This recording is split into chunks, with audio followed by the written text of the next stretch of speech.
Klausykit, paaiškinkit man dėl to hantaviruso, blėt. Nu kaipgi tai, blėt, kad tipo pelė, blėt, prišiko, blėt, vėjas papūtė, blėt.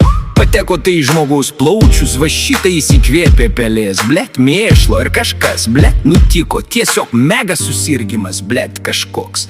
Jūs ką, išvis žmonės už debilus, blėt, laikojat ar ką, blėt, vieną kartą su korona, blėt, žmonės išdūrė nahui, blėt, dabar dar su šituo šūdu jebala, blėt, jūs ką, rimtai, blėt, taigi, blėt, bet kokiuose kaimuose, sodžiuose, blėt, yra tos vištelės, blėt, ten visur, blėt, ir karvės, blėt, ir bėgioja tos pelės tiesiog kaip šūdas, blėt, ir namai su kapelėm smirda. Niekas, blėt, neserga, blėt, supranti, jos šika, blėt, tu naktį miegi, blėt, jos aplink tave, blėt, bėgioja, niekas nesirgo, nei prosenelė mano, nei prosenelis mano, niekas, blėt. Jūs ką, iš vis realiai žmonės už debilus laikot, jūs juos debilais pavertėt ar ką, blėt, jūs galvojat, paleidot ten savo Netflixą, blėt, Hujeflixą, blėt, ir viskas banda atvipo, atupilo. Nu, blėt, prenumeruo, pasirašy, miša užteks jau, blėt, davai, blėt, jau sėdi, blėt, žiūri, nichuja neprenumeruoji, pasiduok jau,